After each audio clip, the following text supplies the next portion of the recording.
saja. Toko online juga masih jalan, dipegang istri. Masih banyak lah, cuma ya itu nggak ada yang profesional. Semuanya dikit-dikit bisa gitu aja. Ada lagi pertanyaannya?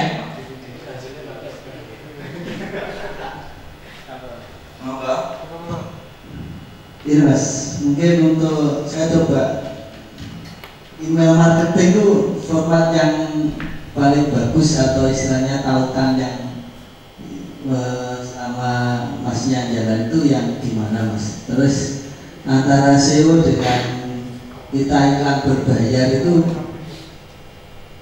mungkin lebih mudah atau lebih efisien mana gitu mas? Mana sih? Untuk antara SEO dengan iklan itu tergantung jenis bisnisnya. Kalau untuk clickbait menurut saya iklan jelas lebih bagus. Terus kalau untuk SEO misalnya kita main AdSense, jelas kita nggak boleh iklan, kita wajib SEO. Terus misalnya kita jualannya produk-produk kesehatan yang dioleskan, itu menurut Google kan nggak boleh. Jadi obat yang dioleskan itu menyalahi dari aturan AdWords, itu karena nggak boleh, jadi kita wajib SEO. Jadi tergantung kita bisnisnya apa. Kalau kita bisnisnya clickbait terus pakai SEO, ya kapan lakunya kan gitu, kelamaan ya bisa laku, bukan nggak bisa. Cuma kalau target kita bisnisnya istilahnya mindset kita ke arah bisnis kan kita mikirnya gini, gimana cara mengeluarkan modal paling cepat tapi menghasilkan paling cepat juga gitu. Kita tinggal mikir istilahnya berapa uang yang kita habiskan untuk beriklan dan berapa earning yang kita dapat, kita ngambil dari situ saja. Terus mengenai email marketing, maksudnya penulisan gimana mas? Penulisan email aja ya? Atau sebenarnya? Ya, yang saya lakukan kan biasanya saya nawari ke email kantor dan sebagainya itu hanya ya bentuk word dan sebagainya itu mas. Atau mungkin sekarang kan ada yang email langsung link ke video itu. Jadi tidak perlu dia nyimpen dulu atau istilahnya random dulu dan langsung begitu dia terima email diklik tautannya langsung nyala videonya gitu. Itu sudah. Untuk email sendiri yang saya gunakan adalah mengumpulkan list. Jadi list building, bisa kita menawarkan produk gratis, terus kita tangkap emailnya dulu, atau kita menjual data pembeli itu kita simpan. Makanya ini walaupun jarang saya pakai, saya masih ngorbanin kemarin sekitar berapa ya, $65 per bulan. Walaupun jarang saya pakai juga, cuma saya kurangi untuk Indonesia, saya copot, saya pindah ke yang lebih murah. Soalnya kan Indonesia konversinya jelek, jadi saya pertahanan yang luar aja.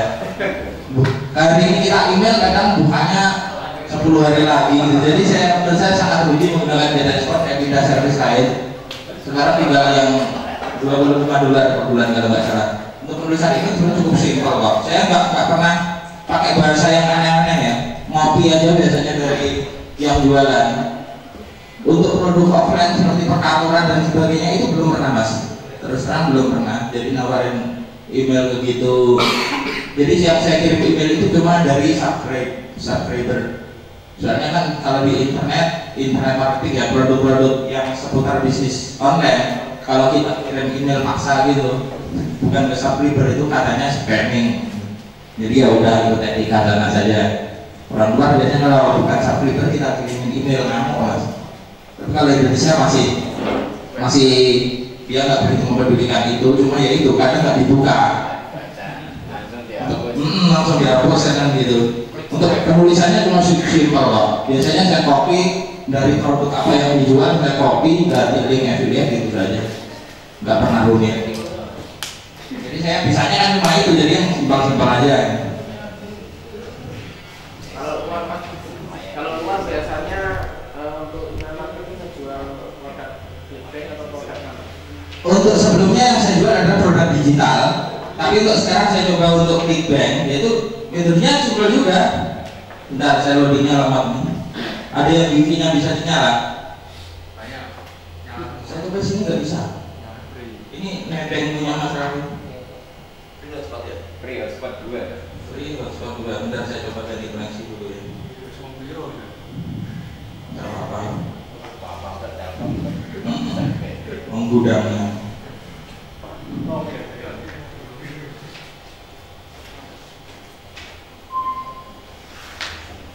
Sebenarnya email itu cukup simpel. Simpelnya mulai dari nggak perlu mikir desain yang aneh-aneh, yang sulit-sulit. Cuma yang kita pikir gimana mengirim traffic aja.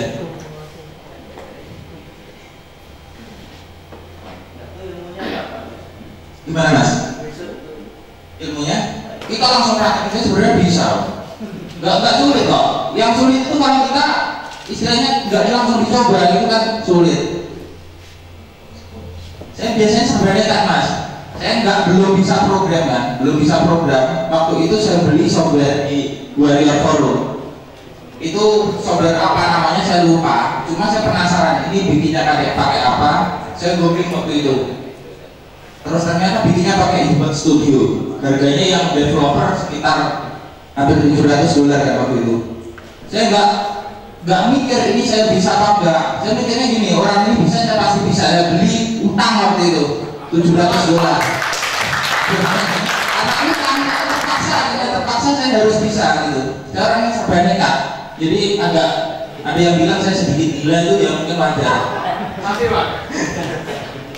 Jadi $700 waktu dari modal utang saya beli software, dimana saya sendiri belum ngerti ini cara makainya gimana.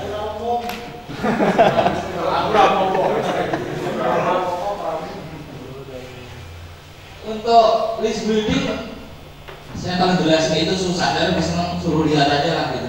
Saya buka aja ya.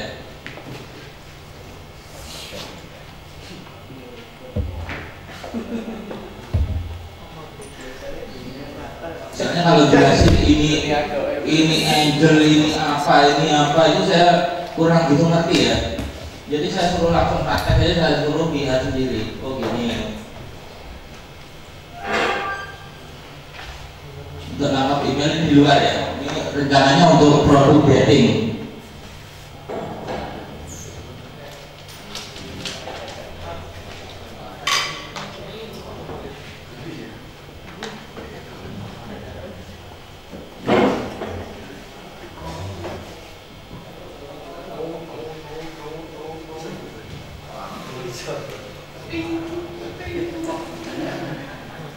Maklum koneksinya di bank-bank ya.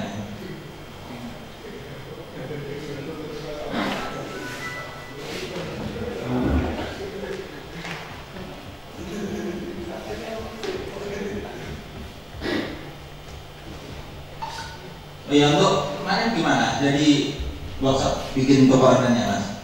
Oh sudah jalannya? Oh besok. Jadi mungkin kalau secara istilah teknikal mungkin bisa belajar dari masa-masa sini ke diri yang bisa lebih menjelaskan secara detail untuk misalnya cara membuat toko online itu gimana step-stepnya gitu. Soalnya saya jujur aja kalau menjelaskan itu saya sulit dipahami orang lain. Jadi menurut saya sudah sangat jelas, tapi ternyata rata-rata orang itu masih bingung. Mungkin gitu. Nah, ini saja untuk anak email nggak usah ribet-ribet lah. Did you love gimana yang baca Inggrisnya? Saya ngerti, cuma saya nggak bisa ngomong. Jadi gini. Apakah lokasi itu baru saja mencatatkan kamu? Nah, ya udah masukkan email gitu kan. Begitu kita masukkan, kita redirect ke produk Clickbank-nya. Langsung kita redirect aja. Di opt-in ini ada settingnya. Setelah orang masukkan email ini diarahkan kemana? Biasanya kan terima kasih, silakan cek inbox gitu. Saya nggak kelamaan, saya langsung lempar ke halaman Clickbank. Besoknya kita tinggal set aja 10 atau 12 email. Kita kirim 2 hari sekali. Pertama 2 hari sekali selama 3 hari berturut-turut. Selanjutnya 3 hari sekali. Yang paling lama terus beberapa hari sekali gitu. Biasanya setiap produk itu sudah menyiapkan email serinya. Kita tinggal copy aja. Jadi ada orang, kamu bisa bahasa Inggris? Bisa kan, tinggal copy. Kenapa repot-repot? Jadi saya suruh baca ini mungkin saya 5 menit baru selesai. Itu pun orang nggak paham apa yang saya baca. Ini cerita lucu ya. Saya pernah jual software di Warrior. Maksud saya itu bikin yang profesional paduannya. Saya ngomong pakai bahasa Inggris. 2 hari 2 malam saya latihan. Ujung-ujungnya justru di PM. Kalau masuk interaction artinya gini, nggak usah ngomong bahasa Inggris mas, pakai tulisan aja, bahasa kamu sudah dipahami gitu. Jadi ya udah kita copy aja, pakai tagnya nggak sama banyak, usahakan dibuka itu satu halaman, nggak perlu scroll ke bawah. Jadi begitu buka, jret, tampil langsung formnya. Peluangnya cuma satu, keluar atau masukkan email. Kalau masukkan email, ini kita sudah punya yang namanya profit jangka panjang. Soalnya misalnya tahun depan pun kita masih bisa ngirim produk affiliate tanpa kita harus mengeluarkan duit untuk beriklan. Jadi istilah email marketing itu saya setuju sekali. Istilahnya mengeluarkan modal sekali dapat profit berkali-kali. Gitu. Banyak yang email saya mulai dari 3 tahun lalu sampai sekarang di email juga masih mau membeli. Jadi mengeluarkan modalnya cukup waktu nangkap email aja. Begitu sudah dapat, ya udah kita tinggal nikmati hasil, kirim lagi atau kita bangun awal lagi. Makin banyak makin bagus. Kalau untuk traffic satu halaman itu iklan di Facebook yang paling murah, bukan paling bagus ya, menurut saya Facebook itu iklan paling murah.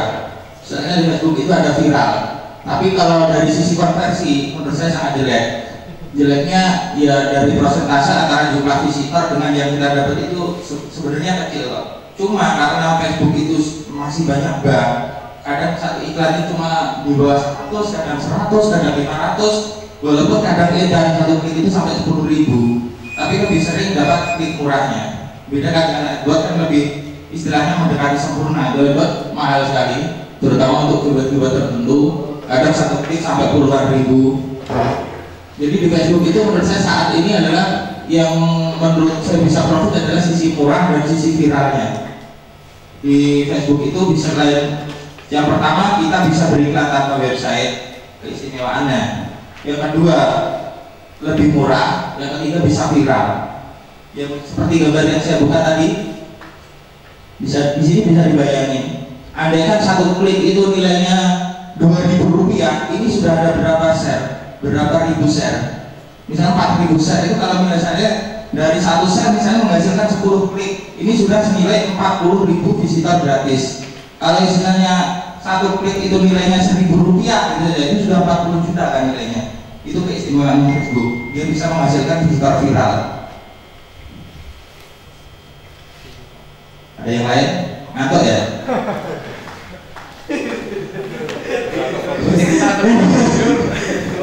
Ini mas, terus terang saya mungkin Mas Budi ini kan awalnya Mas Budi ini kan di real mas ya, masnya di dunia nyata. Nah ini kan saya nyoba mau di dunia maya gitu.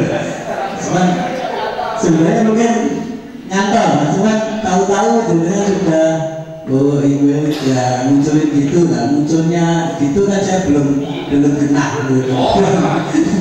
Kita gampang lah, yang bikin ini nggak sulit. Yang sulit itu kita mencobanya, memulainya itu yang sulit. Tinggal create, pilih template, ganti kata-kata udah beres. Tidak sampai 5 menit siap kok. Kalau konteksnya nggak macet. 8 mega. Linknya apa website? Landing page dari GetResponse. Servisnya per bulan ini kalau nggak salah landing page-nya berapa ya? $15 atau berapa gitu? Ini bayar bulanan ya. Jadi kita harus siap, istilahnya nekatnya kalau terus istilahnya numpuk email terus nggak dapat ya kita sudah tahu itu resiko kan, resiko bisnis.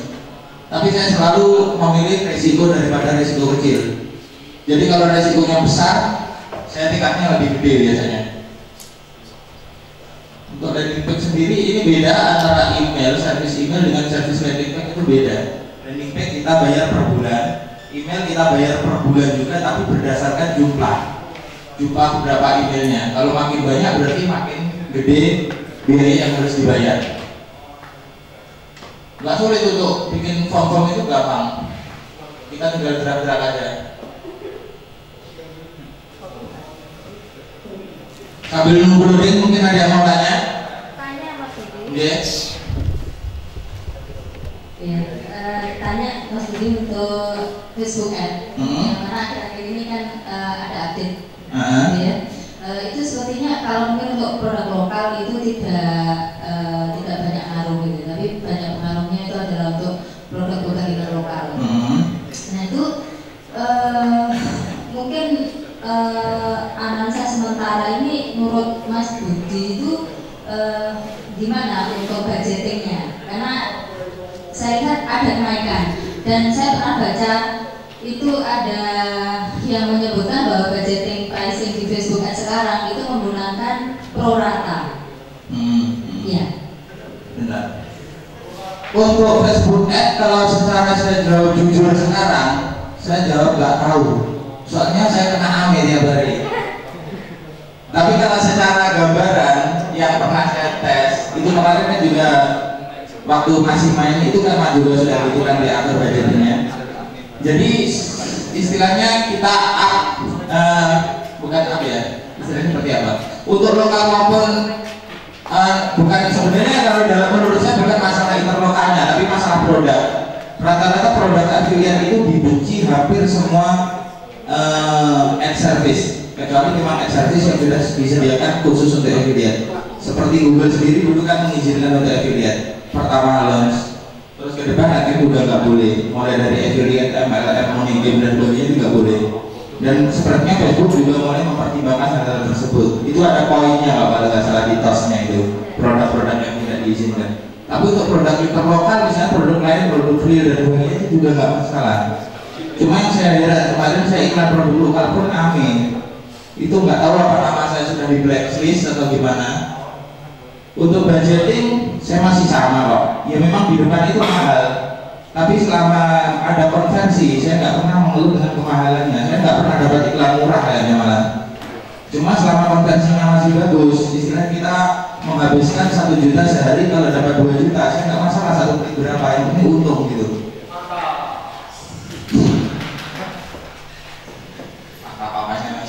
Kalau tadi ya bikin kayak itu ya, itu gampang sebenarnya. Kita tinggal create, lalu kita pilih template mana yang mau kita pakai.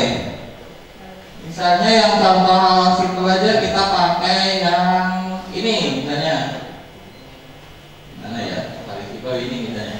Kita tinggal klik aja, kita klik, kita hapus yang tidak perlu, kita ganti kata-katanya, sudah beres. Jadi nggak sampai 5 menit sudah oke. Asal kata-katanya sudah siap. Biasanya kata-katanya pun saya copy dari vendor. Jadi nggak rumit.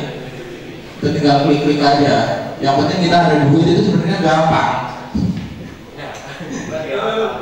Jadi tinggal klik-klik aja, ganti mana yang perlu diganti, hapus mana yang tidak dipakai. Wong ini sistemnya apa itu, drag itu loh, drag and drop itu. Kita mau nambah apa tinggal tarik, namanya apa,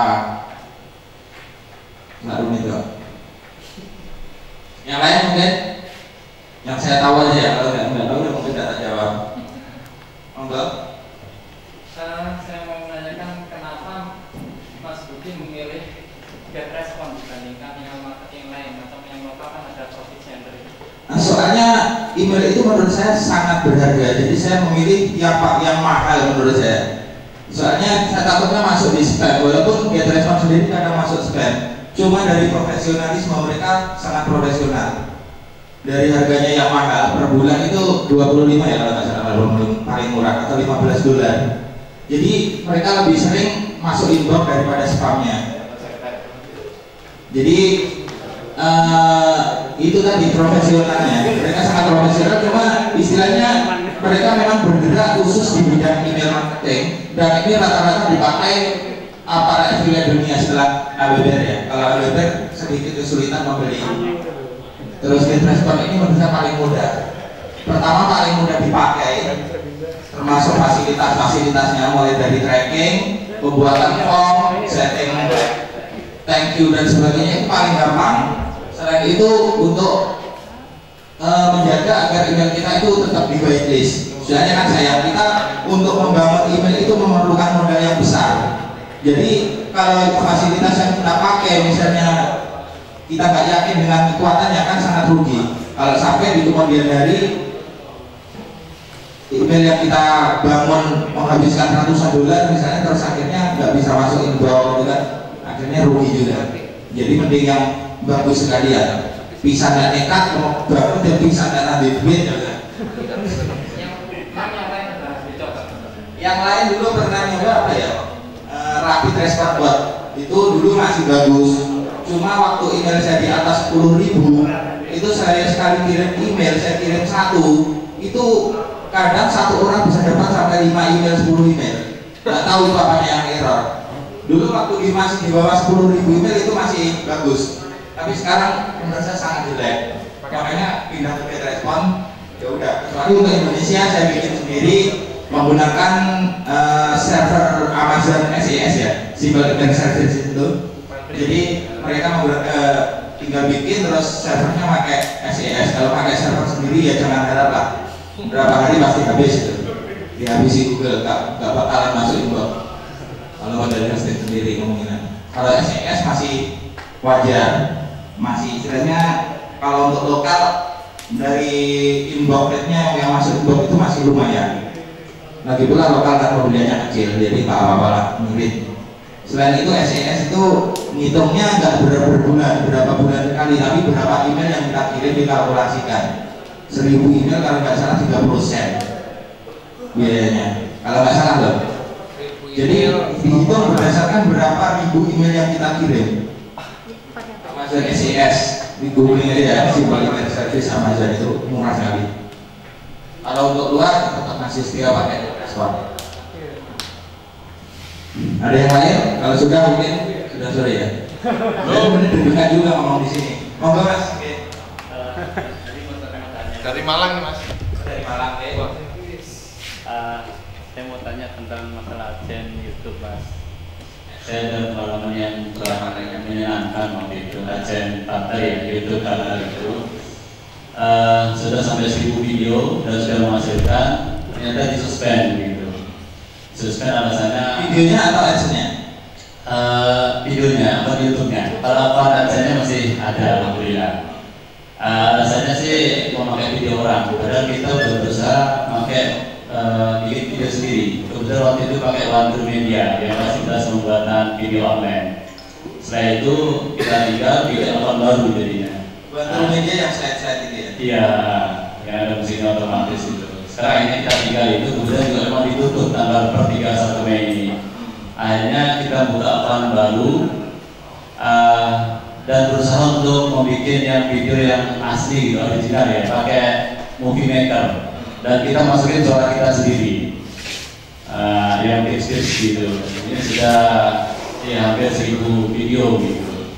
Ya sudah menghasilkan sih. Tapi saya masih ada kekhawatiran nanti jangan disusahkan lagi. Gitu. Ada nggak tips yang aman mungkin dari pengalaman Mas Budi bisa bermain sampai puluhan ribu video tapi tetap aman seperti pemain besar-besar kayak Kompas TV dan lain-lain begitu. Terima kasih. Jadi untuk video dengan AdSense jujur saja saya belum pernah. Tapi kalau untuk video dengan Amazon dan dengan video dengan Amazon untuk clickbank dan produk-produk review saya sudah pernah. Tapi kalau AdSense belum pernah. Dan memang kalau menurut saya penyebab mungkin disuspend ya kemungkinan dari One Media itu. Sistem video slide itu YouTube mungkin kurang, misalnya kurang apa ya? Kurang berkualitas gitu lah. Manusia kalau mau bikin video sendiri mungkin lebih bagus rekam sendiri itu. Soalnya kalau video slide itu saya pernah coba, saya pakai bot dan waktu itu sudah banyak untuk jualan Amazon. Kan itu cepat kan uploadnya dari server mereka kan, server to server itu memang cepat. Tapi YouTube sendiri sangat canggih, dia bisa mendeteksi. Dan biasanya sejauh yang saya tahu video slide itu lebih sering kena suspend daripada enggaknya. Itu yang sejauh saya tahu. Tapi kalau untuk video-video biasa, ya video kan saya pernah bikin video sendiri, saya rekam sendiri. Mungkin kalau teman pernah lihat, itu mungkin pernah lihat ada. Itu biasanya cenderung lebih aman. Atau kalau untuk clickbank kadang saya bikin di Fiverr. Jadi video testimoni produk clickbank terus banyak saya kasih link gitu aja. Jadi lebih kalau videonya sifatnya lebih real itu kemungkinan lebih aman. Sejauh ini masih aman juga kayaknya. Yang mau login nanti berat. Monsternya. Nah ini monsternya aja bikinan nggak kuat-kuat ya. Monsternya kelaparan gitu. Tanya lagi Mas Budi ya. Untuk masalah clickbank di YouTube Mas. Sekarang kan saya banyak beberapa kali mendengar saingannya itu banyak ngeplek gitu Mas. Pada saat video kita sudah di flag sehingga disuspend gitu, sehingga menjadi down juga untuk main clickbank di YouTube. Kalau YouTube di suspend itu saya berpikirnya lebih ke arah positif aja. Misalnya gini, YouTube itu sangat canggih kan. Kadang video kita sendiri bagus di suspend. Jadi saya nggak pernah mikir kalau di suspek itu karena flag atau apa itu, nggak pernah. Soalnya kemarin di forum CPA kalau nggak salah ya, itu rata-rata kan komplain videonya istilahnya dihapus kan dari YouTube karena gara-gara di flag. Menurut saya nggak pernah mikir ke arah situ.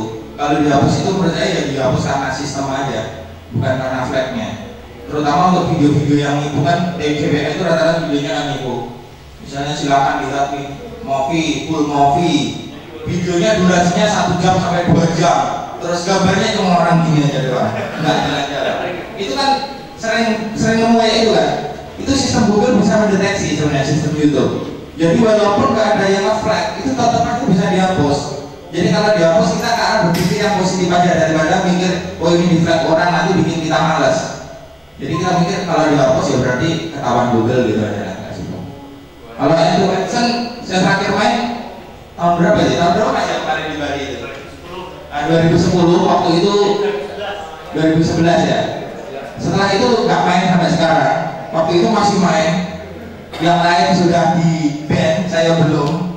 Di meja makan di Bali sana rame-rame sama teman-teman itu Mas Rido dan sebagainya itu dari Kediri masih aman. Begitu di Belo ternyata di band dure. Nah sejak itu saya nggak main. Sudah habis. Ya menurut saya memang sudah habis masanya gitu. Walaupun teman-teman dari sini masih banyak yang main sebenarnya dan sukses, cuma saya sendiri masih malas untuk produk-produk Google. Untuk ini jadi menurut saya kalau di hapus itu menurut saya karena sistem Google gitu aja lah. Kita nggak usah istilahnya negatif thinking ke orang lain gitu ya. Kita pikir jangan aja, udah habis Google bikin lagi gitu. Jadi lebih produktif. Kalau kita mikir oh nanti di flag orang itu akhirnya malah nggak jadi. Nah ini contoh tentang video yang sejauh ini masih aman. Saya pakai yang whiteboard, terus video biasa. Ini contoh untuk yang Venus, untuk review produk Venus.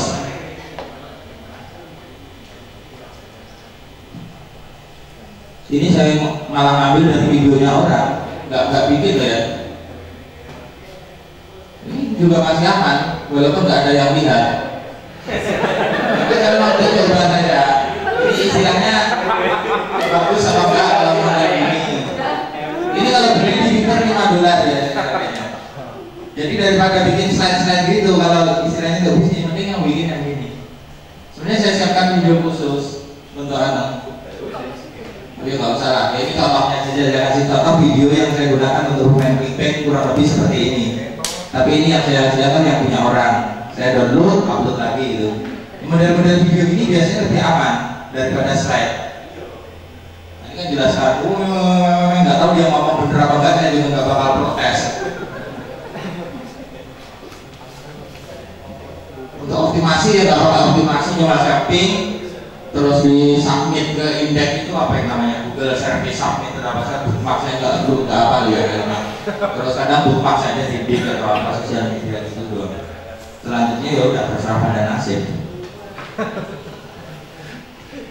Cuma gini-gini aja videonya. Ini kalau untuk clickbait, kalau untuk lokal misalnya ada juga kan kemarin kalau nggak salah untuk lokal. Nggak di sini, bukan yang ini. Baiknya bukan yang ini. Untuk Amazon biasanya produk review ya pakai Camtasia. Tapi itu pengalaman dulu sering habisnya. Saya ngerti Camtasia dan bantu media itu waktu main Amazon. Jadi saya ngambil produk terlaris, saya ambil 10 produk. Saya bikin video top 10 Amazon produk, misalnya kategori jam. Nomor 1 kita buat ranking sendiri aja jam ini, nomor 2 jam ini, linknya ya ada 10 gitu aja langsung. Cuma gitu saja. Kalau action di YouTube saya belum pernah coba, belum pernah main. Tapi mungkin secara teknis juga hampir sama. Ada yang lain? Pokoknya mungkin nggak ada yang nanya ya. Oke, sudah ya.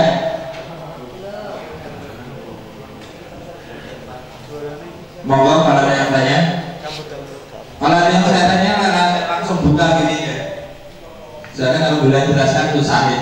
Coba dibuka aja terus lihat sendiri gimana ininya gitu.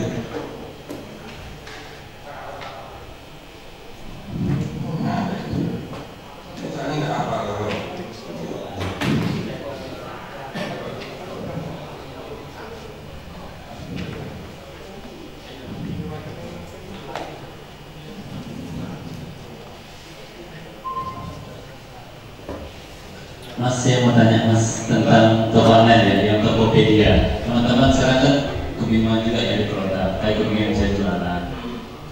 Kemarin ada sih senior yang nyaranin cari aja produknya di Tokopedia.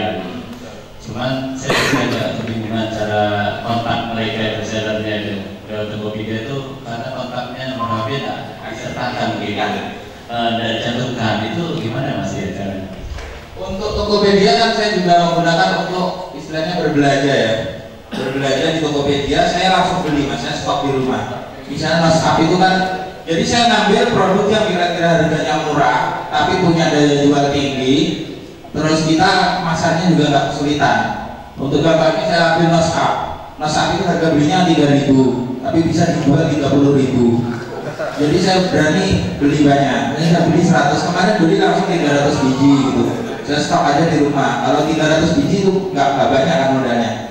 Dari 3.000 ke 100 biji cuma 300.000. Uang 1 juta itu produknya sudah banyak. Dan biasanya sebulan habis. Belinya di Tokopedia. Tokopedia juga. Cara transaksinya Mas? Tokopedia kan aman, transaksinya pakai itu langsung. Jadi kelebihan Tokopedia menurut saya itu, daripada kita belanja di tempat lain lebih aman di Tokopedia. Soalnya mereka kan kalau kita nggak mungkin ditipu istilahnya. Kalau barang nggak sampai, uang kita ditahan oleh pihak Tokopedia atau istilahnya rekber kan. Yang kedua kemarin nyoba pancing tapi belum laku, belum juga ngecek sekarang masih gimana. Berarti syaratnya harus punya akun dulu Mas gitu. Iya wajib. Daripada kontak belakang lebih aman belanja langsung di Tokopedia. Yang pertama kita lebih simpel, nggak perlu komunikasi kan. Kita beli aja mau berapa biji. Kalau seandainya barang itu kosong, pihak seller pun ngasih konfirmasi barangnya kosong dan uang kita nggak hilang, uang kita masuk ke dalam saldo. Kita tinggal cari seller lain yang produknya sama kan banyak sekali. Di Tokopedia jual Noshap itu ada ratusan. Nah, jadi yang perlu dipertimbangkan adalah satu lokasi menurut saya. Pilih lokasi yang terdekat. Kalau saya biasanya Surabaya. Soalnya ongkos kirim ke Surabaya dengan yang ke Jakarta itu kan sudah jauh beda. Surabaya cuma 13.000 Yang kedua beratnya. Rata-rata seller Tokopedia itu mainnya di berat. Jika saya amati satu produk, kadang beratnya toko A menjual dengan berat 30 gram, kadang toko B menjual 100 gram. Nah kalau kita main quantity, beli quantity kita jelas rugi kalau beli di toko B. Walaupun kadang toko B menjual dengan harga murah. Biasanya toko B jual harga katakanlah bedak itu harganya 3.000. Di toko A 3.500, tapi beratnya toko A lebih murah. Itu kita harus kalkulasi dulu. Kita kalkulasi jumlah yang kita beli dengan jumlah uang yang dikeluarkan, itu kita bagi. Jadi per itemnya itu kena berapa? Kita kalkulasi aja. Kadang walaupun harganya sedikit lebih murah, tapi sellernya main di berat, istilahnya nyari keuntungan lewat berat, itu kita bisa rugi. Dulu pertama beli juga rugi di beratnya. Kemudian saya boleh minta tips Mas. Di Tokopedia ini kan agak prioritas ya Mas ya. Dia itu kita nggak bisa mengiklankan di AdWords, mereka bisa. Katakanlah kayak Snapan kan kita nggak mesti tak lolos, dianggap berbahaya. Tapi Tokopedia bisa muncul di AdWords. Itu mungkin ada tips nggak Mas? Kita bisa masukin ke Tokopedia, kemudian kita bisa minta tolong diiklanin di AdWords. Mungkin ada pengalaman Mas? Kalau kita kemarin saya pernah kepikiran gitu iklanin produk sendiri. Tapi untuk webnya kalau kita minta pihak Tokopedia jelas nggak mungkin. Mereka nggak mungkin melayani. Mereka akan menargetkan iklan untuk kategori biasanya. Terus untuk AdWords sendiri sebenarnya nggak semua nggak boleh loh. Kalau produk senapan jelas nggak boleh. Tapi kemarin saya ada pengalaman waktu ngiklan di AdWords itu tas senapan. Itu mau nggak mau kan keywordnya tentang senapan. Itu pertama di suspend. Kita kontak aja. Biasanya mereka review ulang. Salah satu kelebihan AdWords yang saya pernah alami sampai sekarang, mereka itu komunikatif. Soalnya jelas mereka persaingannya sudah kalah dengan Facebook. Jadi biasanya kalau saya protes hari ini, 2 hari ke depan mereka telepon. Masalahnya gini, apa yang perlu diperbaiki gitu. Jadi kalau untuk yang senapan memang jelas nggak bisa. Jadi kita jual di marketplace aja biar mereka yang istilahnya pihak Tokopedia sendiri yang berurusan dengan Google. Kita nggak bisa request misalnya ini disuruh diiklankan. Tapi kalau kita mau ngiklanin sendiri juga nggak apa-apa.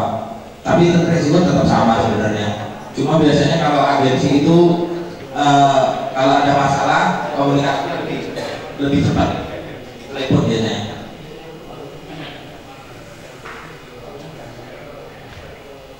Ya ini contoh kalau untuk yang saya pakai lokal untuk pemancing hidung misalnya, ini viewnya sudah 1000 lebih kan, masih lumayan. Ini pakai whiteboard kalau nggak salah atau apa ya.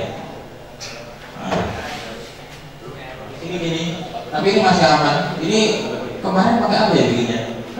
Whiteboard kalau nggak salah, whiteboard pakainya. Tapi nggak tahu kok aman. Ya mungkin garis saja ya.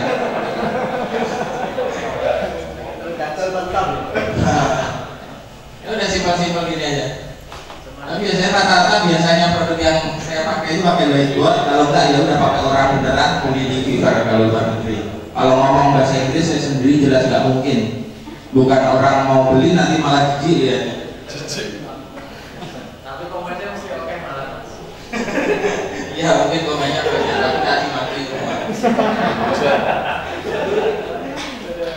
Nah ini contoh lagi cara menghilangkan komedo. Ini viewnya juga lumayan 43.000. Ini pakai ini aja. Ini sejalannya lebih aman.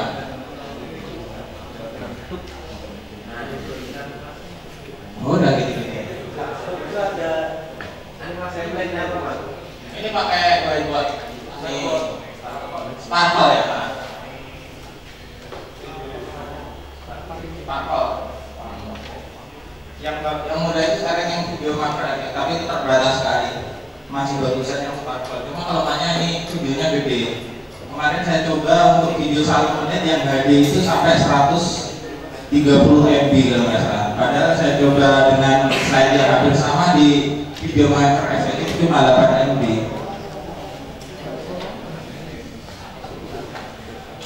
Gini-gini aja.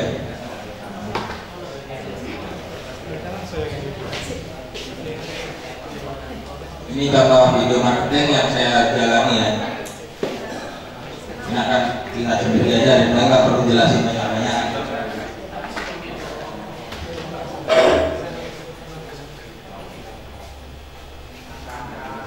Ada yang lain mungkin? Yang simpel-simpel yang ingin ditanyakan? Mumpung saya belum pulang.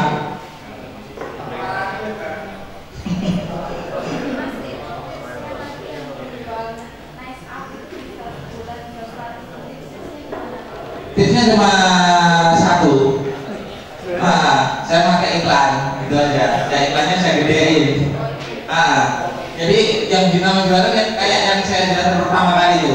Asal kita punya komunitas yang banyak, nanti pasti juga sebenarnya banyak. Untuk masalah saya juga menggunakan AdWords. Biasanya sebulan itu kemarin bulan lalu itu sekitar habisin AdWords 1,5 juta. Terus dapatnya sekitar 7 juta kalau nggak salah, 7 juta kotor ya, belum belanjanya. Ya, jadi potong AdWords paling enggak 100% bisa dapat lah. Misalnya kita profit dapat 6 juta itu biasanya 3 juta pasti dapat. Jadi nggak usah banyak-banyak lah. Kalau lokal ya kita cari produknya satu tapi mimpi dapat 100 juta per hari kan jelas nggak mungkin ya. Menurut saya sudah tercapai target gitu aja. Untuk AdWords sendiri nggak, biasanya ruginya di depan. Misalnya kan perlu kita filter ini loh. Kita perlu filter buat yang berkualitas. Pakai SEO nggak bisa SEO sudah lama nggak main SEO, jadi sekarang lebih ke arah iklan aja.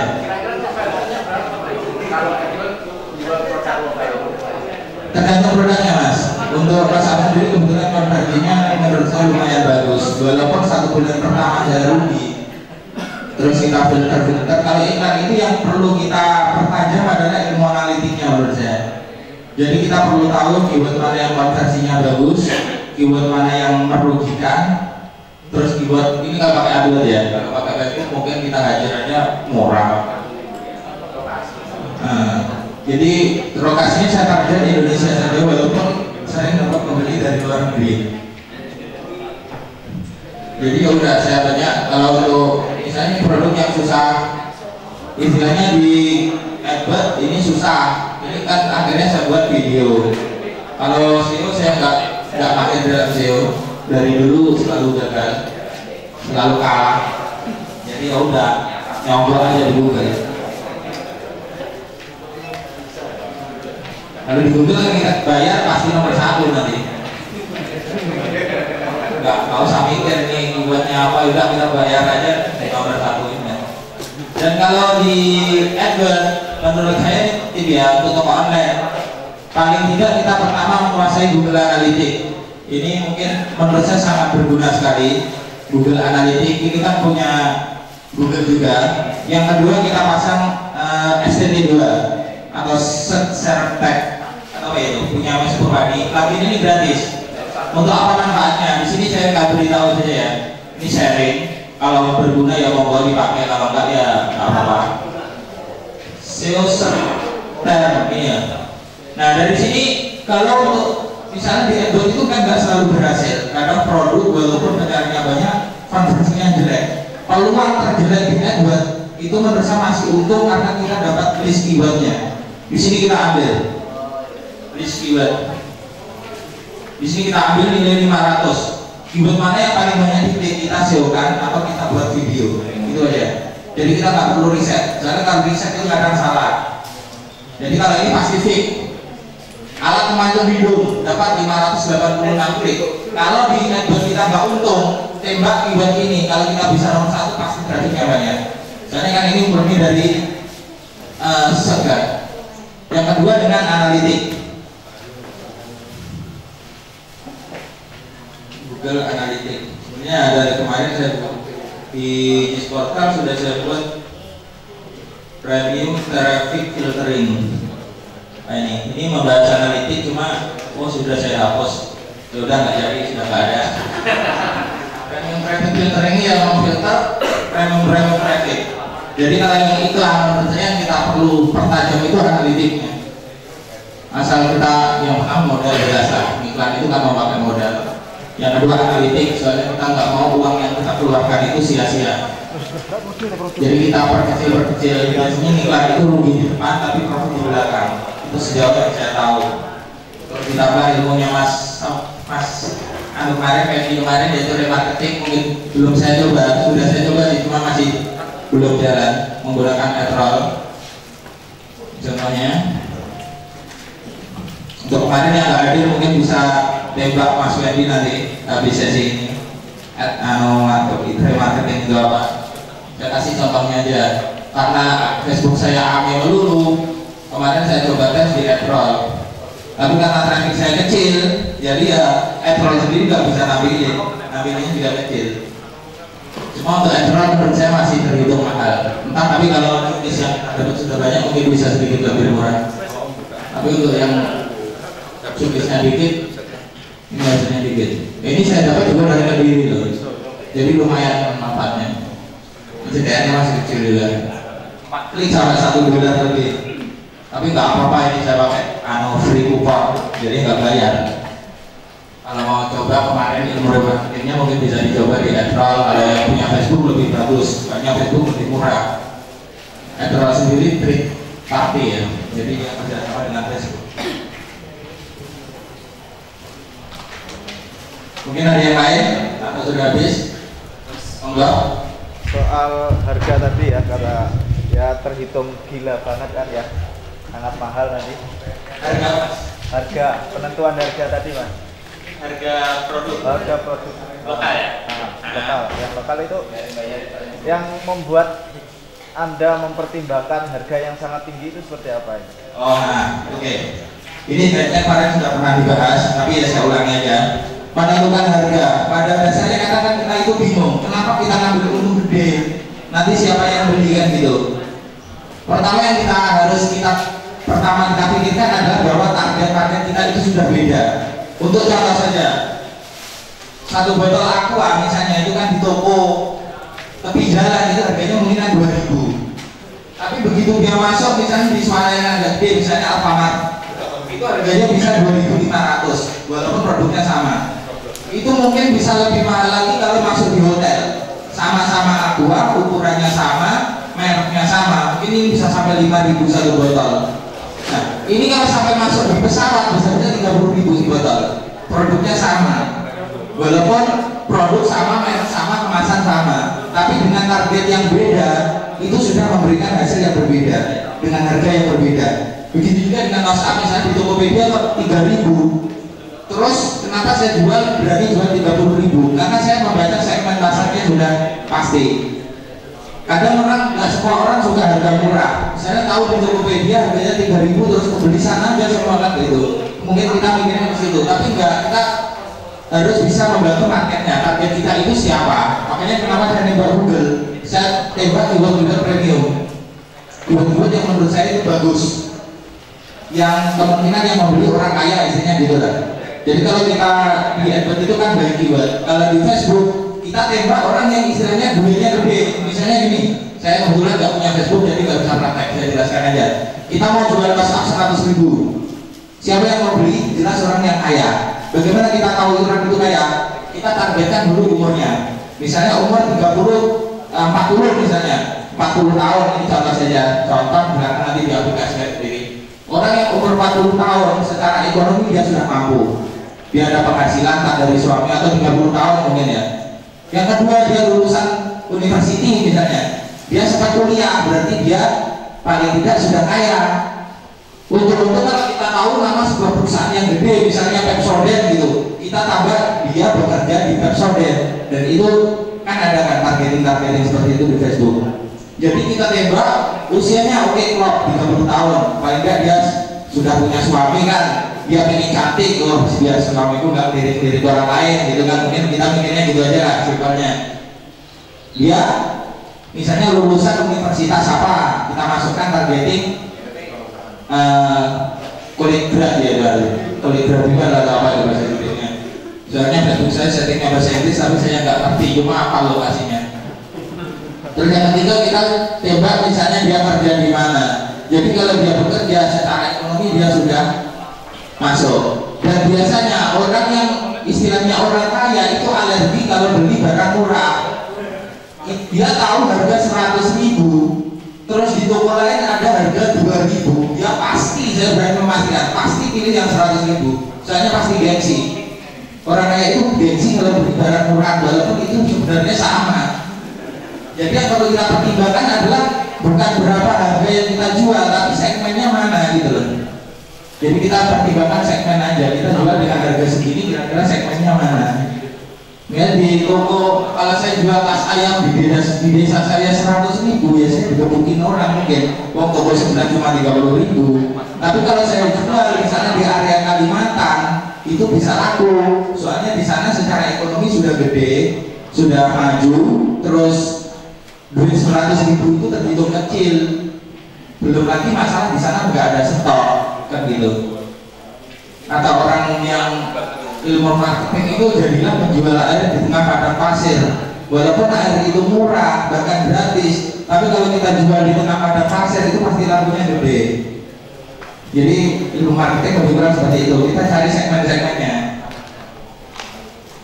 dulu ya. Yang pengen tanya apa?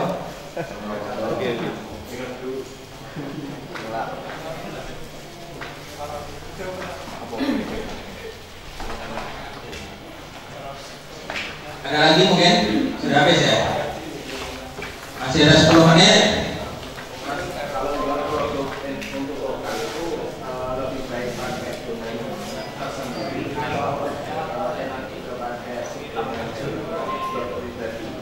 Lebih enak domain sendiri.